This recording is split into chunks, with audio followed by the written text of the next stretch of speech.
বেদব্যাস শুধু চণ্ডীতেই মহামায়ার কথা বলেননি।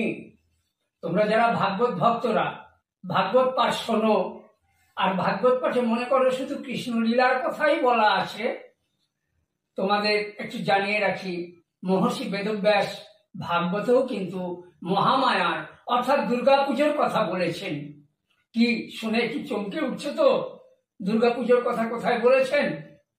বেশ ঠিক আছে, তোমাদের ব্যাসদেবের লেখা ভাগবতে দশম স্কন্ধে তিনি যে মহামায়ার পুজো করছেন সেটা একটুখানি আমি তোমাদের শুনিয়ে দিই। কাত্যায়নী মহামায়ে মহাযোগিন্য অধীশ্বরী নন্দ গোপ সুতং দেবী ওতিং মে কুরুতে নমঃ ওতিং মে কুরুতে নমঃ ওতিং মে কুরুতে নমঃ। এবার শুনলে যে ভাগবতে স্বয়ং ব্যাসদেব দশম স্কন্ধ আরম্ভ করার সময়ই লিখেছেন কাত্যায়নী মহামায়ে, যেটা একটু আগে আমি তোমাদের শোনালাম।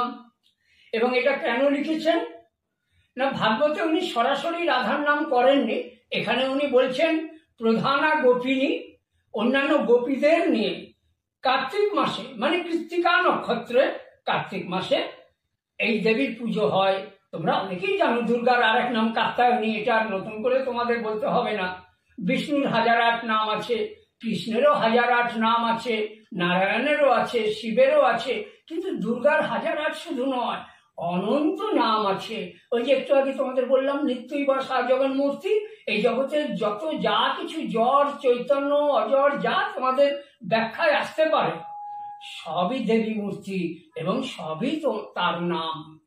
তো কার্তিক মাসে দেবী দুর্গার পুজো হয় বৃন্দাবনে কাত্যায়নী রূপে, এবং এটা চালু করেছিলেন ভাগবত। আগেই বারবার বলছি, উনি সরাসরি রাধার নাম নেননি ভাগবতে, উনি শুধু বলেছেন ওখানে যে প্রধানা গোপিনী অন্যান্য গোপিনীদের নিয়ে পুরো কার্তিক মাস ভোর দেবী দুর্গার পূজা করতেন।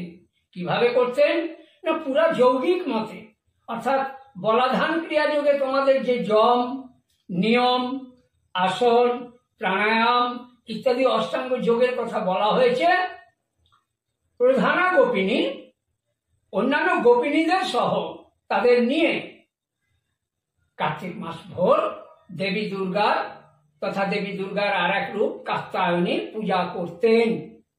যম আর নিয়ম মানে, যম মানে সংযম আর নিয়ম মানে ডিসিপ্লিন, মানে নিয়মানুবর্তিতা।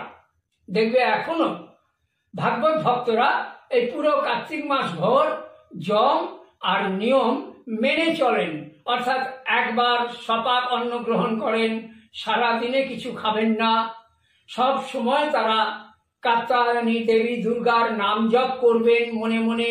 কেননা একটু আগেই বলেছি কৃষ্ণ প্রাপ্তি পেতে হলে দেবী দুর্গার পুজো অবশ্যই দরকার। আর এই দেবী দুর্গাকে ব্যাসদেব কিন্তু এখানে যোগমায়া বলেননি, একটু আগেই তোমাদের শোনালাম না, কাত্যায়নী মহামায়ে মহাযোগিন্য অধীশ্বরী, মানে ব্যাসদেব তো এখানে কাত্যায়নী যোগমায়ে বলতে পারছেন না। উনি জানতেন যে যোগমায়া আর মহামায়া এই দুটো আলাদা। যেমন বিষ্ণু আর কৃষ্ণ অনেক ভক্তরা এক করে দাও, কিন্তু পুরাণে উনিই লিখেছেন ব্যাসদেব যে বিষ্ণুর কেশ হইতে কৃষ্ণের উৎপত্তি বলে কৃষ্ণের আর এক নাম কেশব। ঠিক সেরকম মহামায়ার যোগ শক্তি, উনি যোগীন নধীশ্বরী, মহামায়ার যোগ শক্তি হতেই যোগমায়ার উৎপত্তি। এই যোগমায়া রূপেই মহামায়ার আদেশে যোগমায়া কৃষ্ণের সেবা করতেন। যোগমায়া ছিলেন কৃষ্ণের দাসী, কিন্তু মহামায়া অনন্ত শক্তি, ওনার অনন্ত শক্তির এক কণা শক্তিকে উনি যোগমায়া রূপে কৃষ্ণের লীলা পরিপুষ্ট করার জন্য বৃন্দাবনে পাঠিয়েছিলেন। আর সেই জন্যই ব্যাসদেবের লিখিত আছে ওখানে যে গোপিনীরা, প্রধান গোপিনী সহ কার্তিক মাস ভোর মহামায়ার পূজা করতেন, যোগমায়ার নয়। যোগমায়া হলো স্বয়ং ভগবান শ্রীকৃষ্ণের অষ্টসিদ্ধির শক্তি। এই অনিমা, লঘিমা ইত্যাদি শক্তিগুলোকেই যোগের ভাষায় যোগমায়ার শক্তি বলা হয়। যে কোনো যোগী বা ভগবান শ্রীকৃষ্ণ যেমন ইচ্ছা করতেন আর তার ইচ্ছা মাত্রই লীলা পরিপুষ্ট হতো, সেটাই গীতায় বলা হয়েছে। যে পরমাত্মার শরণাগতি নিয়েছে, মহামায়া তার কাছে যোগমায়াকে পাঠান এবং তার যোগক্ষেমম বহাম্যহম, তার সমস্ত যা কিছু প্রয়োজন তিনি যোগাযোগ ঘটিয়ে সমস্ত ভরণ পোষণ করেন তার সাধন ভজন, তার লীলা পুষ্ট করার জন্য। জয় জগৎগুরু, জয় জগৎগুরু।